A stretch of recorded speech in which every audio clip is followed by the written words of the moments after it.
Yes, it is a very happy time. I'm happy to be back. As I said, it's my hometown. Yes. Well, you're a happy girl now. When you go to London? I'm much happier though. I'm very pleased.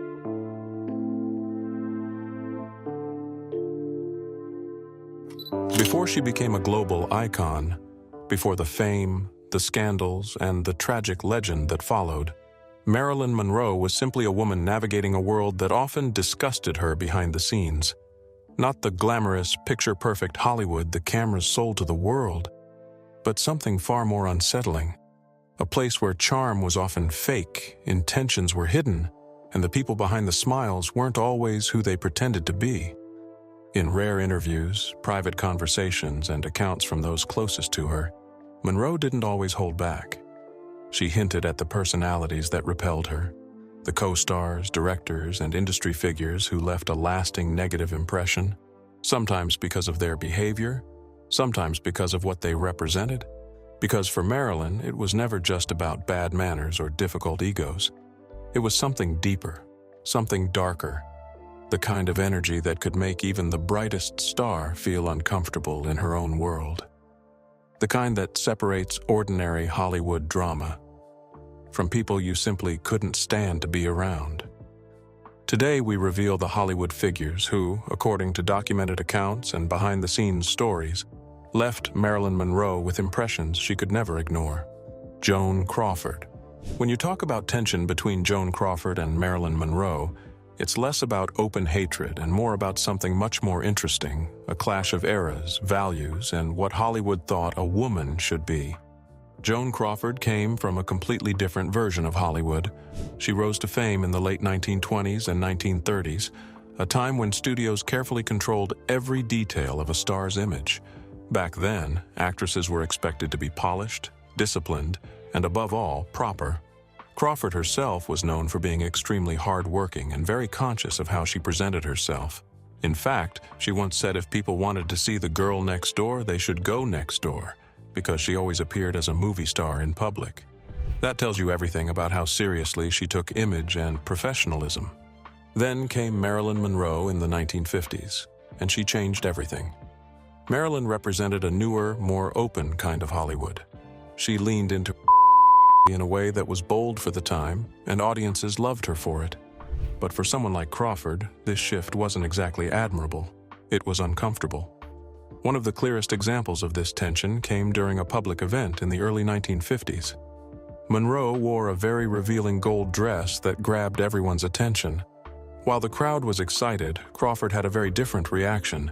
She reportedly criticized the moment, saying it felt like a burlesque show, and that people in the industry shuddered at how openly was being displayed. She even suggested that Monroe's publicity had gone too far, and that she needed to present herself more like a proper lady.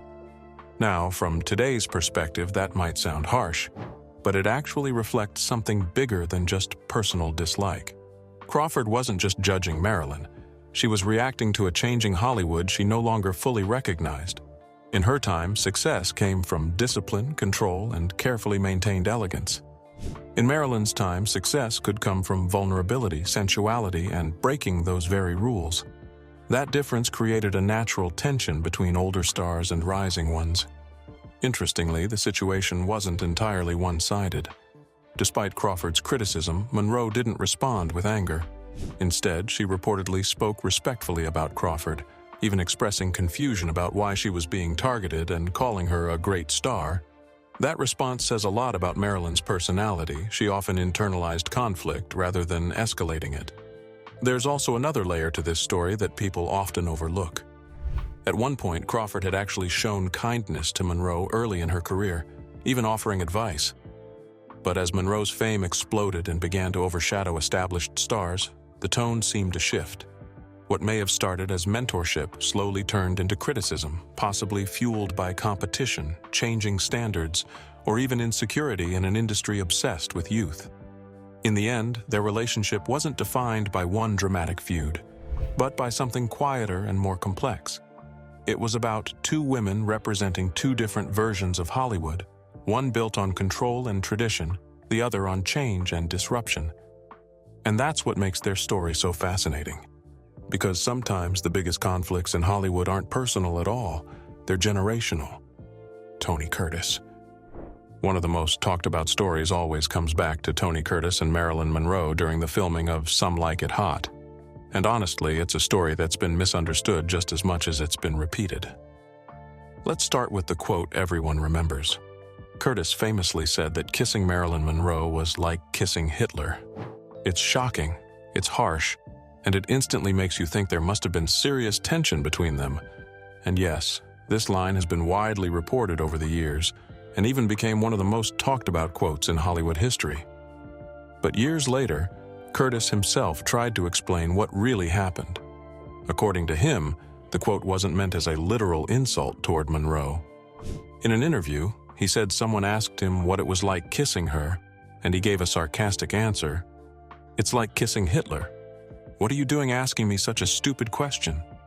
So in his version, it was more of a joke, an exaggerated, almost absurd response to a question he found ridiculous. Over time, though, that one line got pulled out of context and turned into something much harsher. Still, even if the quote was exaggerated, that doesn't mean everything on set was smooth. In fact, the production of Some Like It Hot is often described as legendary for how difficult it was. Monroe struggled with remembering her lines and often needed dozens of takes to get scenes right. In one famous example, a simple line had to be repeated over and over because she kept mixing up the words. You can imagine how frustrating that must have been for her co-stars. Curtis later hinted at that frustration, explaining that the long hours and constant retakes were exhausting. According to accounts from the set, scenes sometimes took 40 or even 50 takes before Monroe got them right. That kind of repetition can wear anyone down, especially when you're trying to stay in character and keep your energy up. And it wasn't just about memorizing lines. There were also reports that Monroe would arrive late, rely heavily on her acting coach, and sometimes struggle to stay focused during filming. All of this added pressure on the cast and crew, making the working environment tense at times. From Curtis's perspective, that tension likely shaped how he later talked about the experience. But here's the part people often forget. This wasn't a simple case of two actors who hated each other. In fact, some accounts suggest that Curtis and Monroe were actually close at certain points, even having a complicated personal history. That makes the whole situation feel less like pure dislike and more like a mix of frustration, pressure, and maybe even unresolved emotions. And Monroe herself was aware of the comment. In one of her later interviews, she brought it up with a kind of quiet sadness, acknowledging that someone had said kissing her was like kissing Hitler. Instead of lashing out, she explained that when working with someone who felt that way, she would rely on her imagination to get through the scene. That response says a lot about her. Laurence Olivier. When you look at the relationship between Laurence Olivier and Marilyn Monroe, it's not just a simple case of two co-stars not getting along. It's actually one of the most famous examples of two completely different acting worlds colliding, and neither side knowing how to deal with the other. It all happened during the filming of The Prince and the Showgirl in 1956. At the time, Olivier was already a legend, classically trained, highly disciplined, and known for his precision.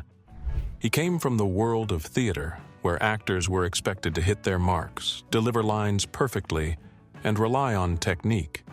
Marilyn, on the other hand, was something entirely different.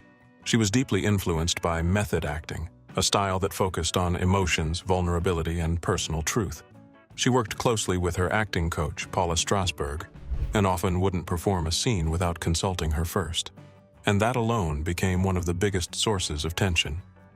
Olivier didn't like it at all. In fact, reports from the set say he found Strasberg's constant presence frustrating and didn't understand Monroe's process. At one point, he even made a patronizing comment to her saying, "All you have to do is dear Marilyn." For Marilyn, that wasn't just criticism, it was hurtful. She had worked hard to be taken seriously as an actress, and being reduced to just being clearly affected her confidence. And from there, things only got worse. Marilyn started showing signs of insecurity on set. She would arrive late, forget lines, and sometimes struggle to follow Olivier's direction. This, in turn, made Olivier even more frustrated. According to reports, scenes had to be repeated many times, which slowed down production and added pressure on everyone involved. Olivier believed acting was about control and technique. Monroe believed it was about emotion and truth. One built characters from the outside in, the other from the inside out, and neither could fully understand the other's method. Even people around them noticed this clash. Monroe's husband, playwright Arthur Miller, described the situation as more than just an on-set disagreement. He said it was a conflict between two completely different ways of thinking, not just about acting, but about life itself. That explains why the tension felt so personal. And yes, at times, Olivier reportedly found working with her exhausting. The constant delays, the need for multiple takes, and the emotional unpredictability made the experience difficult for someone used to discipline and structure. But here's where the story becomes more interesting. Despite all the frustration, Olivier later admitted something surprising. He acknowledged that Monroe had something special on screen, something he couldn't ignore. He even said her presence had a kind of natural magic and that she was quite wonderful in her own way. So it wasn't pure dislike. It was frustration mixed with admiration, confusion mixed with respect. And that's exactly why this story has lasted so long. Billy Wilder. Working with Marilyn Monroe was, by most accounts from people who were there, exactly the kind of experience that made directors both admire her and quietly despair. Nowhere is that more clear than in the memories of Billy Wilder, the legendary director behind two of her most famous films, The 7-Year Itch and Some Like It Hot. At first glance, these movies seem like pure Hollywood magic. The subway great dress moment and the uproarious comedy about musicians on the run. But behind the scenes, both productions were marked by frequent frustrations, largely connected to Monroe's approach to her craft and her personal struggles. Wilder himself was a director known for sharp wit and a ruthless sense of efficiency. He didn't mince words when talking about film sets or actors. So it's not surprising that when tensions grew during shooting, he spoke about them honestly, if not always kindly. According to many accounts from cast and crew, Monroe's struggles with lines and punctuality were a major ongoing issue during Some Like It Hot in particular. Simple lines like, "Where's the bourbon?" reportedly took dozens of takes before she delivered them the way Wilder wanted. To cope, he and the team even taped written dialogue to props and furniture so she could glance at them when needed. Part of the difficulty, as those close to the production have said, was that Monroe often had trouble remembering her lines under pressure. Sometimes she'd arrive late, and when she was there, she might stop mid-scene and burst into tears or retreat to talk with her acting coach. This wasn't just slow work, it became a pattern that significantly stretched the shooting schedule and tested everyone's patience. Wilder didn't shy away from joking about the experience after filming wrapped. One of the more infamous things he said was that working with her made him ask his doctor and psychiatrist whether he should ever do it again, quipping that he was too old and too rich to go through this. He also joked that Monroe had line issues so frequently that remembering them wasn't the problem. It was her emotional reaction afterward that added time and complexity back into production. There are also more cutting remarks attributed to Wilder about her intelligence, though those reflect the era's harsher language and expectations around female stars. He once quipped about how she was sometimes unpredictable and emotionally driven on set, treating even short scenes as challenges rather than straightforward moments in the script. Yet at the same time, Wilder's accounts were never entirely dismissive. In later reflections, he admitted that Marilyn brought an intangible magic to her roles, something the script alone couldn't create. He famously said something along the lines of, "Marilyn had problems with Monroe," meaning her difficulties were internal, not simply unprofessional behavior.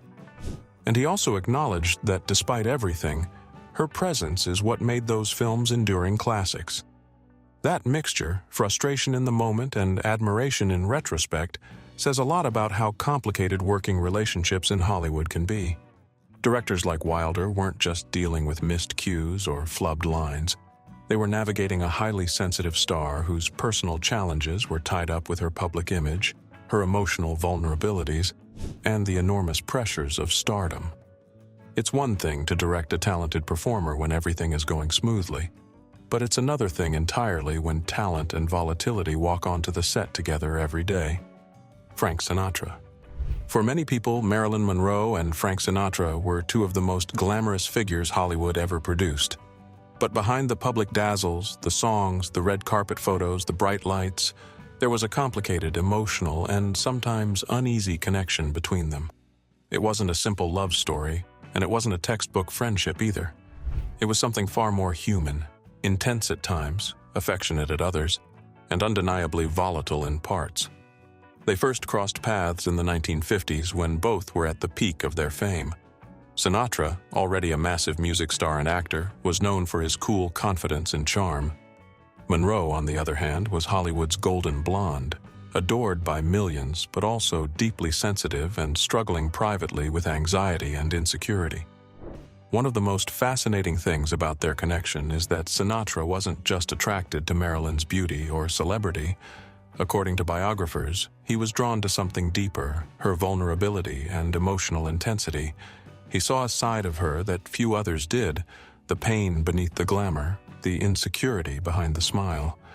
That side of Monroe wasn't pretty or polished, but Sinatra reportedly responded to it with compassion, even saying he felt protective of her in ways he hadn't felt with any other woman. But that emotional intensity came with its own set of problems. Monroe's personal struggles, including her dependence on pills and alcohol to manage anxiety, were well known to those closest to her. Friends and writers have documented that Sinatra was afraid of these darker aspects of her life.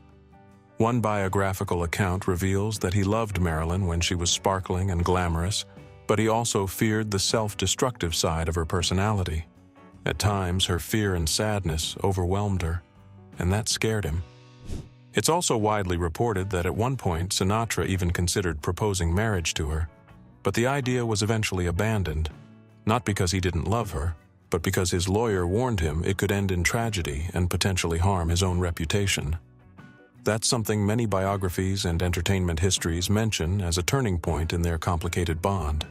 Despite that deep personal interest, their time together was far from smooth. Accounts suggest that their relationship wasn't a tightly bound romance, but rather an on and off connection filled with affection, worry, and tension. For example, Sinatra reportedly once missed an important event at the White House because he was looking for Monroe when she disappeared from his house. So frantic was he about her well-being at that moment. And then there was the continued strain their connection caused with others in Monroe's life, particularly Sinatra's close friendship with her ex-husband Joe DiMaggio. After Monroe and DiMaggio divorced, Sinatra and DiMaggio's friendship reportedly deteriorated, possibly because of jealousy and the drama surrounding Monroe's romantic life. Indeed, DiMaggio is said to have barred Sinatra from attending Monroe's funeral after her death in 1962, a decision that underscores how emotionally tangled the situation was for all involved. Perhaps the most haunting part of their story is what happened after Monroe died. According to sources close to him, Sinatra never really got over her death, and he even believed for years that her death wasn't just an accidental overdose, but something more sinister. A book by Sinatra's former manager claims the singer was convinced she had been silenced due to her connections with powerful men, and that thought stayed with him until the end of his life. Clark Gable. When you look at the Misfits, the 1961 film that became the final screen appearance for both Marilyn Monroe and Clark Gable, you're not just looking at a classic Western drama. You're peering into one of the most troubled, emotionally heavy film productions in Hollywood history. And the way Gable experienced working with Monroe reflects both the chaos of that set and the real human toll it took on everyone involved. First, it's important to understand the conditions the cast found themselves in. The movie was shot in the northern Nevada desert during the height of summer, where temperatures soared above 100 degrees Fahrenheit. That kind of heat was taxing on even the toughest actors, and it was a long way from the controlled environment of a Hollywood studio. For Clark Gable, a seasoned professional whose career stretched back to the 1930s, this should have been just another job. He had already starred in legendary films like Gone with the Wind and was known for his dependability. But The Misfits was different for everyone, and he was not immune to the strain of its mounting difficulties. The problems began almost immediately. Marilyn, at this point deeply fraught and struggling with personal issues including the breakdown of her marriage, was frequently late to set. Because of her chronic insomnia, she often wasn't called until mid-morning, a concession crew members made to accommodate her schedule, and still arrived late. These delays added up, eating into already tight shooting days. It wasn't just the calendar that suffered. Monroe's reliance on drugs and alcohol mixed with emotional instability meant scenes often required multiple takes or had to be postponed entirely. On several occasions, filming was paused so she could be treated in a hospital for detox and recovery, halting production for weeks at a time. Gable, on the other hand, showed up every day ready to work. He was contractually bound to finish at 5 p.m. and was famously punctual, often arriving hours before anyone else. According to production insiders, while Monroe's late starts continued, Gable would sometimes fill his waiting time by practicing stunts or tinkering with his car to stay occupied. You'd think, given all this, that Gable might have become openly critical of Marilyn, but the historical record shows something more nuanced. In public, he never made statements attacking her professionalism, and in fact, there are photographs and testimonies suggesting the two shared moments of genuine connection on set. And yet, privately, the stress of the shoot wore on him physically and emotionally. Gable was 60 years old when filming began, already a veteran used to strict studio schedules and efficient shooting. The delays, script rewrites, and logistic chaos were the opposite of the studio discipline he'd known for decades. Sadly, Gable's health declined shortly after the Misfits wrapped. Just days after finishing the movie, after enduring the grueling schedule, punishing heat, and constant frustrations, he suffered a heart attack and died. Reporters at the time speculated about the causes, and in some gossip columns, Marilyn's behavior on set was unfairly blamed for contributing to his stress. That narrative isn't fair or fully accurate. Gable was a heavy smoker, had undergone significant physical strain doing his own stunts, and had personal stresses of his own. But the timing inevitably linked his health troubles to the exhausting production. Elia Kazan. To understand why Elia Kazan had reservations about Marilyn Monroe's acting discipline, it helps to first see what kind of director he was. Kazan wasn't just any filmmaker. He changed the way American actors performed. In the 1940s, he co-founded the Actors Studio in New York, a place where performers learned what came to be called method acting, a style that encouraged emotional realism and deep psychological immersion. His work helped launch the careers of legends like Marlon Brando and James Dean, but Kazan was also someone who believed deeply in rigor and structure. He didn't want actors to rely on gimmicks or simply charm their way through a scene. Instead, he insisted that a performance had to come from real emotional truth and focus. This background meant that when he looked at someone like Marilyn Monroe, an actress both adored and misunderstood, his perspective was unusual compared to most Hollywood directors of the time. Marilyn's journey toward serious acting was never straightforward. She had been typecast early in her career as a glamorous pinup figure, and it took years of hard work, including intense study with Lee Strasberg at the Actors Studio, before many in the industry saw her as someone striving toward real depth in her craft. In fact, at one point, she performed a 20-minute dramatic scene in front of her fellow students that led many to realize she had serious talent beyond her public image. Despite that transformation, some of the old judgments about her persistence as an actress didn't simply disappear, especially among people with very different artistic priorities like Kazan. He was someone who, by temperament and training, valued discipline, consistency, and preparedness above all.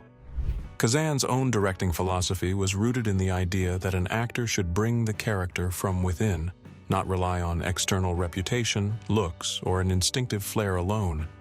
It's in this context that some of the reservations about Monroe's professionalism make sense, not as personal attacks, but as reflections of a broader skepticism in parts of Hollywood about stars who were famous more for their persona than for traditional acting discipline.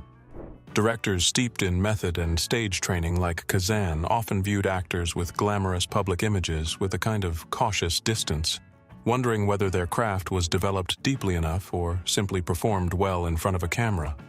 And yet, Kazan's perspective wasn't wholly dismissive. He was known for pushing actors to get what he believed were their most honest performances, sometimes demanding emotional risk and psychological truth. A director close to his own actors might challenge them harshly, but the goal was always a powerful, authentic moment on screen. What makes the story between Kazan and Monroe especially interesting is that their worlds overlapped socially, even if they didn't collaborate directly on scripts or films. Authors and historians note that Kazan and Monroe had a personal connection at one point, complicated by the fact that Kazan was married and involved with others in Hollywood. He later admitted in private letters that their relationship had been intimate and emotionally tangled. This personal complexity may also help explain why some of the professional judgments and historical impressions feel so charged, not because Kazan simply disliked Monroe, but because his worldview about acting, discipline, and craft came from a very different set of values than the one Marilyn was challenging. Looking back at all these stories, one thing becomes really clear. Working with Marilyn Monroe was never simple, and it wasn't just about being glamorous or famous. Every actor and director who interacted with her, from Joan Crawford to Elia Kazan, Tony Curtis to Clark Gable, and even Frank Sinatra, had their own experiences shaped by her unique personality, struggles, and brilliance. Some were frustrated by delays, forgetful lines, or emotional moments on set. Others were drawn to her vulnerability, charm, and undeniable star power.